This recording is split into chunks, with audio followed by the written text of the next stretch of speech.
श्रवण कर रहे थे ध्रुव का चरित्र। ध्रुव ने भगवान के साथ संबंध रखा था। हमारा परमात्मा के साथ संबंध होना चाहिए। उन्होंने माना कि परमात्मा मेरे पिता है।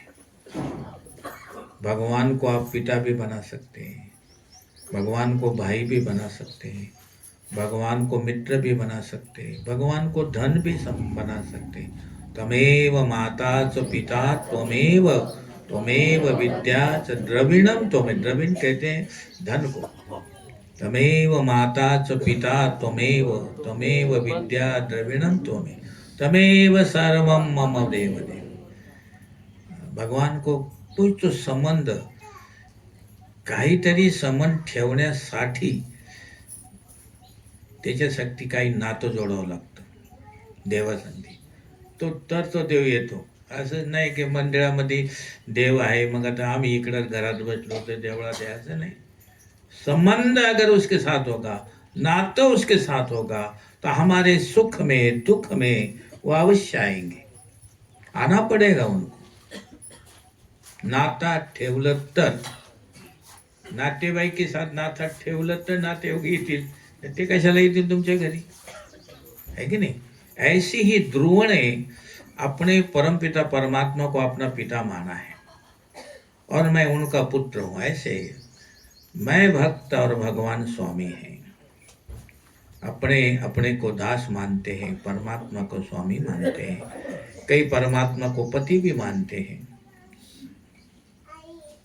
साधु संग बैठ बैठे लोग लाज खोई.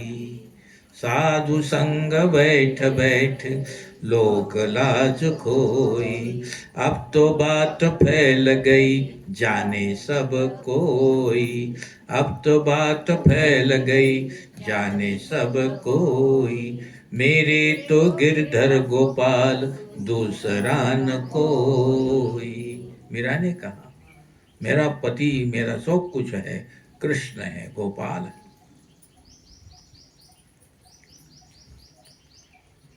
पति भी है जीव. भगवान कई बार पत्नी भी बनता है. ध्यान से सुनो कथा. भगवान पति तो बनते हैं, और भगवान को जब समय आता है अपने भक्त के लिए भगवान पत्नी भी बन जाते. तर भगवान पत्नी कुठं बनले ते पाहता तुम्ही आपला इतिहास. सखूबाई. सखूबाईचं भी आहे. तुमची एक बात खरी आहे. लेकिन सखूबाई पत्नी बनून राहिले. चोखा मेळा में नारी झाले. नारी चोखा मेळा में नारी बहन झाली. नारी पत्नी. पत्नी सखूबाई. सखूबाई चरित्र में पत्नी.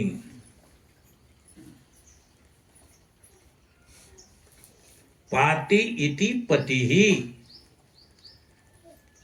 जो हमारी रक्षा करते हैं, हमारा पोषण करते हैं, उनको पति कहते हैं. सच्चे पति कौन है? भगवान श्री कृष्ण.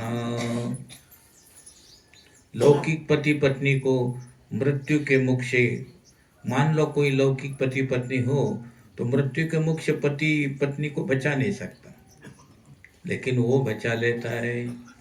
जाको राखे साइया मार सके ना कोई. भगवान ने गीता जी के 7वें अध्याय में जीव को प्रकृति का रूप माना गया है. परमात्मा की 2 प्रकृति है, एक परा प्रकृति या दूसरी अपरा प्रकृति. आज की कथा को ध्यान से श्रवण करो. अपरा प्रकृति यानी जगत में, जगत और परा प्रकृति यानी जीव. एक जीव और एक जगत.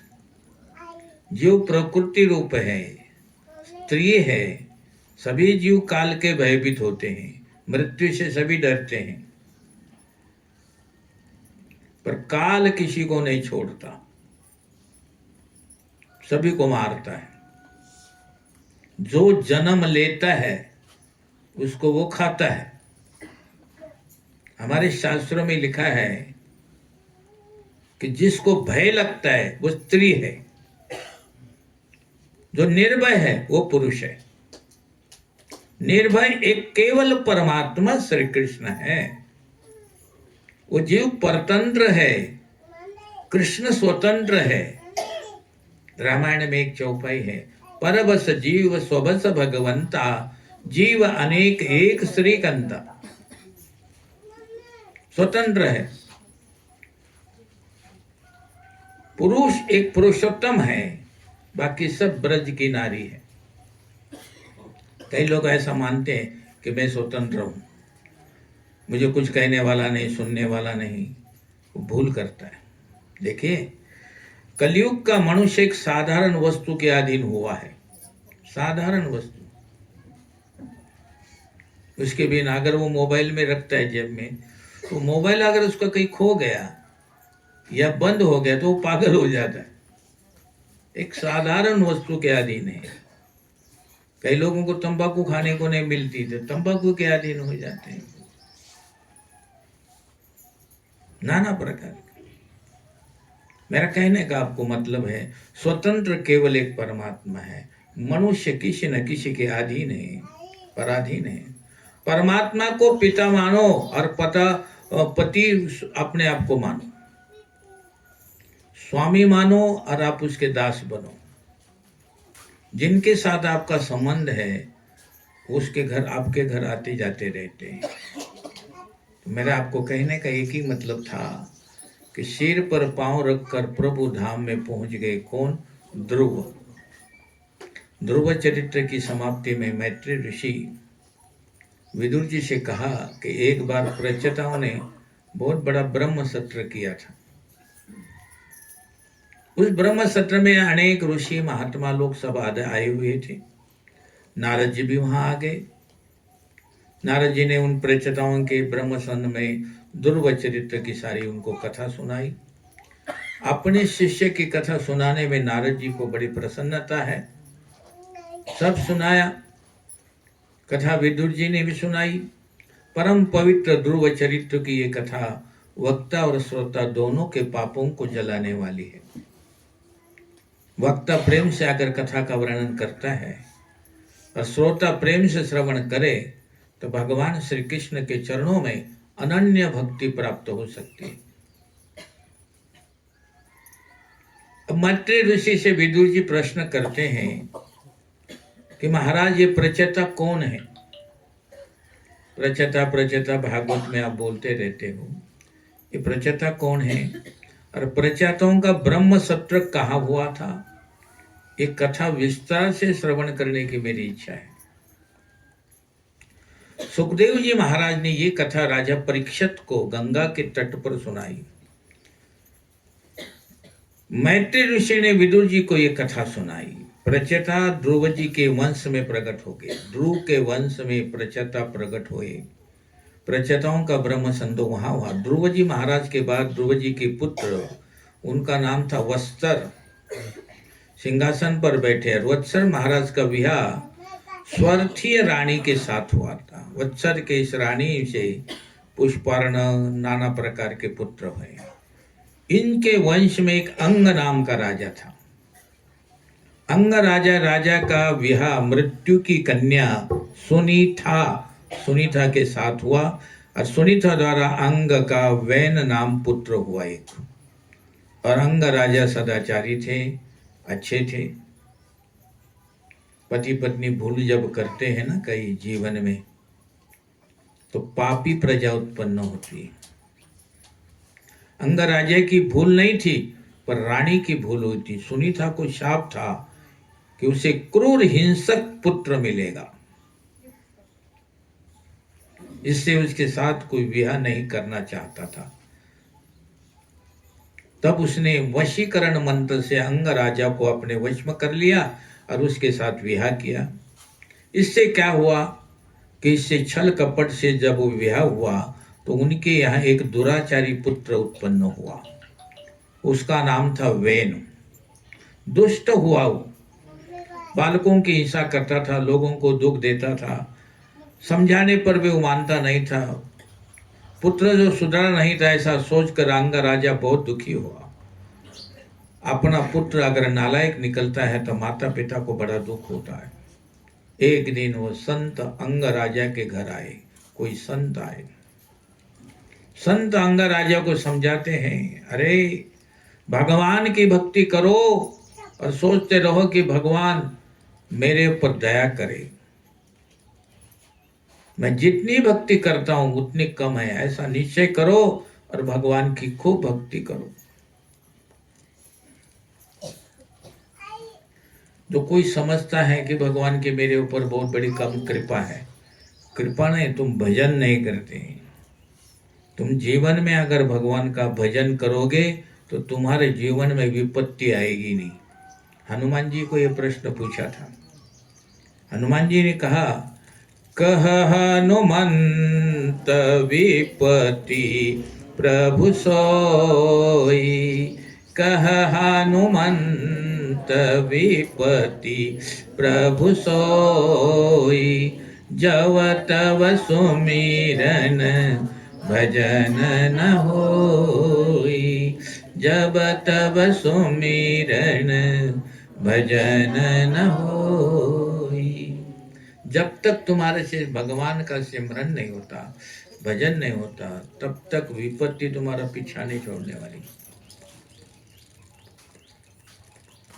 घर में अगर आपके लायक पुत्र है तो अपने मन को समझाओ कि पुत्र लायक है, अब मैं अभी भक्ति करने के लिए जा रहा हूँ। भक्ति करने के लिए घर छोड़ने की जरूरत नहीं है। भगवान को प्राप्त करने के लिए घर छोड़ने की जरूरत नहीं, लेकिन घर की आसक्ति छोड़ने की जरूरत है। घर छोड़ने की क्या जरूरत है? घर सोडून तुम्ही कुठं जाणार? जाणार तर जाणार कुठं जाणार? इकडे बाहेर फिरणार, तिकडे बाहर दुनिया काय तुम्हाला सुख देणार का? ये दुनिया किसी को सुख नहीं देती, दुनिया केवल दुख देती है, ध्यान रखना। सुख केवल परमात्मा दे दो। घर की आसक्ति छोड़ो और घर में रहो। लायक पुत्र हो तो, और नालायक पुत्र हो तो देवाची प्रार्थना करो, प्रभु आप ही रक्षा करो मेरे वंश की। भगवान को नालायक पुत्र हो तो अच्छा ही है, एक मन से अपने मन से समझाओ कि भाई अच्छी बात है, अगर ये नालायक है तो इसके वजह से मेरे मन में वैराग्य उत्पन्न हो जाएगा, छोड़ो ये घर बार, भजन करूंगा भगवान का। और जो भी हो रहा है उसमें भगवान का हस्तक्षेप है, ध्यान रखना।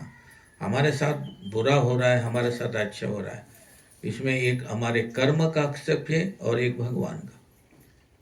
कर्म पहला है, नंतर भगवान है। कोई भी आपका अच्छा होगा तो आपने कोई कर्म, आप किसके लिए अच्छा सोचते हैं, जिसके लिए भी आप अच्छा सोचते हैं, अच्छा करते हैं, आपके मन में सद्भाव है, तो हर जगह आपके लिए हर व्यक्ति अच्छा मिलेगा। जिधर भी जाए उधर लोग सब अच्छे मिलेंगे आपको, कोई भी गलत व्यक्ति नहीं मिलेगा। तुम्हारी सोच अच्छी है तो तुम्हारा जीवन अच्छा है, सोच बिगड़ गई तो जीवन बिगड़ गया। किसी भी कार्य से, मैं 1000 बार बोलता हूं, किसी भी कार्य की सोच में तुम्हारा उद्देश्य क्या है उद्देश्य है? कथा करने बैठे क्या उद्देश्य है? कथा ऐकायला बसलो काय उद्देश्य है? उद्देश्य, अपना उद्देश्य क्या होना चाहिए? उद्देश्य स्वच्छ पवित्र शुद्ध होना चाहिए।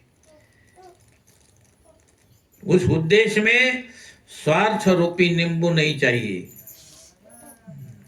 उद्देश्य में अगर स्वार्थ रूपी नींबू निचोड़ दिया गया तो फट जाएगा सब, जो भी आपने किया हुआ है सब फट जाएगा।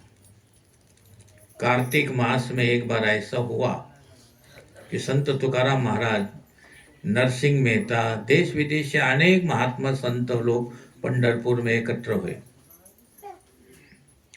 तो एकनाथ महाराज भगवान विठलनाथ जी के दर्शन करते हैं। एक दूसरे एकनाथ महाराज की पत्नी बहुत लायक थी,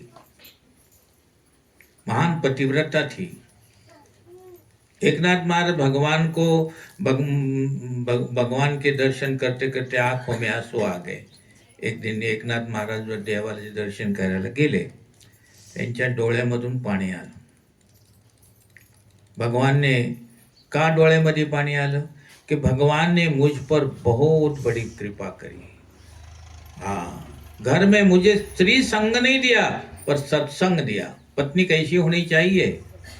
सुख दुख को बांटने वाली तो होनी ही चाहिए, परंतु सत्संग देने वाली भी होनी चाहिए।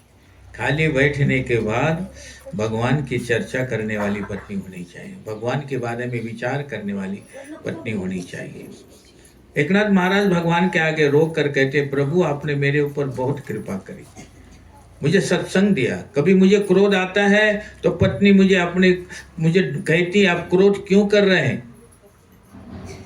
मन को शांत रखो, अब भगवान की भक्ति करो ना, आप क्रोध ना करो, मैं आपकी भक्ति करूंगी, आप मेरे भगवान हैं। पत्नी के पति भगवान होते हैं। मैं घर की देखभाल करूंगी, घर की चिंता ना करो, सारा दिन भक्ति करो तुम। एकनाथ महाराज की पत्नी एकनाथ को कहती है, सारा दिवस तुम्ही भक्ती करा, घरचं सगळं काम मी करीन। उस स्त्री